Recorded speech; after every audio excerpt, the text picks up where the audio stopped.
അസ്സലാമലൈക്കും, welcome back.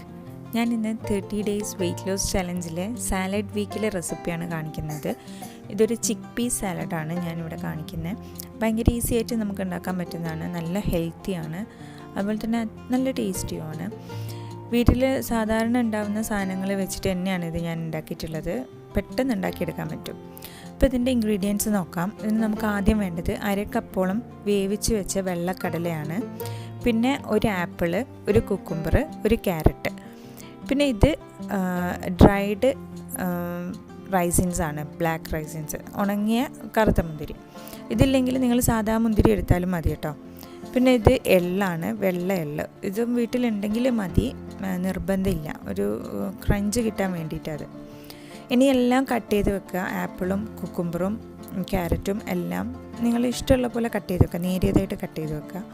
ഒരു mixing bowl എടുക്കുക, അതിലേക്ക് എല്ലാം കൂടെ ഇടുക, നന്നായിട്ട് മിക്സ് ചെയ്യാം.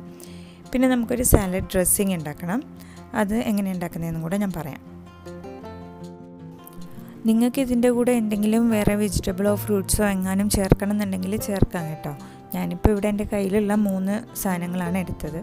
നിങ്ങൾക്ക് എന്ത് വേണേലും ചേർക്കാം. ഇതെല്ലാം ഇതിനകത്തേക്ക് ഇട്ട് കൊടുക്കണം. ഒന്നിച്ച് തന്നെ നമുക്കെല്ലാം ഒന്നിച്ച് തന്നെ ഇടാം.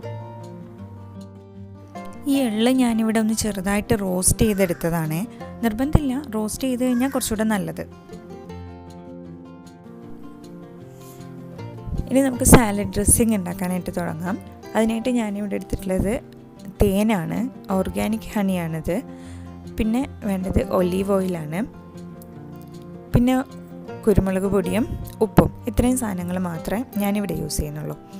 ഇതിൽ നമുക്ക് ആദ്യം ചെയ്യേണ്ടത് ഇതേപോലെ ഒരു മിക്സിംഗ് ബൗൾ എടുക്കുക.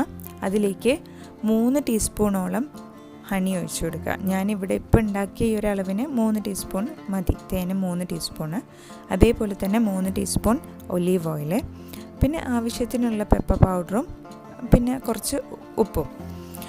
ഇതെല്ലാം കൂടെ ചേർത്ത് നന്നായിട്ട് മിക്സ് ചെയ്തെടുക്കാം.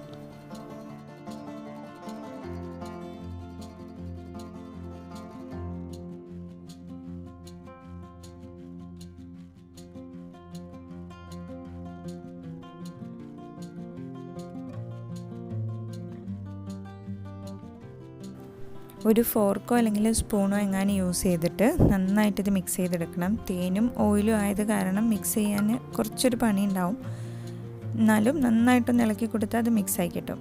ഇതിപ്പോൾ ഇവിടെ കറക്റ്റായിട്ടുണ്ട്. ഇനി നമുക്ക് ഈ ഡ്രസ്സിങ് നമ്മുടെ സാലഡിലേക്ക് ഒഴിച്ചു കൊടുത്ത് നന്നായിട്ടൊന്ന് എല്ലാം കൂടെ ഒന്ന് യോജിപ്പിച്ചെടുക്കാം. ഇനി നിങ്ങൾക്ക് ഇങ്ങനെ ഒന്നും ചെയ്യേണ്ടതെന്നാണെങ്കിൽ വെറുതെ മയോണൈസ് മാത്രം ചേർത്ത് കൊടുത്താൽ മതി കേട്ടോ. അതും നല്ല ടേസ്റ്റിയാണ്. മയോണൈസ് ചേർത്ത് എന്താണെങ്കിലും ഭയങ്കര ടേസ്റ്റ് ആയിരിക്കുമല്ലോ. പിന്നെ നമ്മളിവിടെ ഒരു ഹെൽത്തി വേർഷനായിട്ട് ഇതുപോലെ ഉണ്ടാക്കുന്നേ ഉള്ളൂ.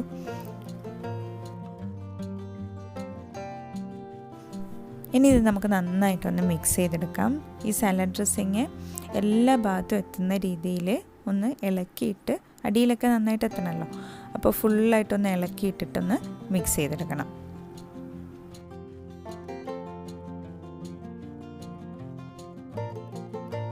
അപ്പോൾ നമ്മുടെ ഈസി ആയിട്ട് ഉണ്ടാക്കാൻ പറ്റുന്ന സാലഡ് ഇവിടെ റെഡി ആയിട്ടുണ്ട്. എല്ലാവരും ട്രൈ ചെയ്ത് നോക്കണം. നല്ല ഹെൽത്തിയാണ്, അതുപോലെ തന്നെ നല്ല ടേസ്റ്റുമാണ്. പിന്നെ നമുക്ക് പെട്ടെന്ന് ഉണ്ടാക്കിയെടുക്കാനും പറ്റും. വീട്ടിലുള്ള സാധനങ്ങളല്ലേ ആവശ്യമുള്ളൂ. ഇതെപ്പോഴാണ് കഴിക്കേണ്ടതെന്ന് പറഞ്ഞു കഴിഞ്ഞാൽ നമ്മുടെ ഈറ്റിംഗ് പീരിയഡിൽ അല്ലെങ്കിൽ ഈറ്റിംഗ് വിൻഡോയിൽ എപ്പോൾ വേണമെങ്കിലും നിങ്ങൾക്ക് കഴിക്കാം. ഇത് തന്നെ നിങ്ങൾക്കൊരു മെയിൻ ഡിഷായിട്ട് വേണേൽ കഴിക്കാം കേട്ടോ. ഒന്നെങ്കിൽ ലഞ്ചിന്, അല്ലെങ്കിൽ ഇപ്പോൾ രാത്രി കിടക്കാൻ നേരത്തെ ഡിന്നറിന് വെറും സാലഡ് മാത്രമൊക്കെ കഴിച്ച് കിടന്നാൽ വളരെ നല്ലതാണ്. ഇത് നന്നായിട്ട് വയറും നിറയും കേട്ടോ. ഇതിൽ അത്യാവശ്യത്തിനുള്ള എല്ലാം ഉണ്ട്. കാർബ്സും കുറച്ചുണ്ട്, അതേപോലെ തന്നെ പ്രോട്ടീൻ ഉണ്ട്, ഫൈബർ നന്നായിട്ടുണ്ട്, അയേൺ ഉണ്ട്. അപ്പോൾ ശരിക്കും നല്ലൊരു മീലായിട്ട് തന്നെ നമുക്കിത് കഴിക്കാൻ വേണ്ടി പറ്റും. അപ്പോൾ ആദ്യം നിങ്ങൾ നന്നായിട്ട് സാലഡ് കഴിക്കുക. അതിന് ശേഷം വേണമെങ്കിൽ മാത്രം പത്തിരിയോ ദോശയോ എന്തെങ്കിലും വേണമെങ്കിൽ കഴിച്ചാലും മതിയല്ലോ. അപ്പോൾ എല്ലാവരും ട്രൈ ചെയ്ത് നോക്കണം, കമൻറ്റ്സ് അറിയിക്കണം. ഇൻഷാ അല്ലാഹ് പുതിയൊരു വീഡിയോ ആയിട്ട് വീണ്ടും കാണാം. അതുവരെ ടേക്ക് കെയർ, ബൈ ബൈ.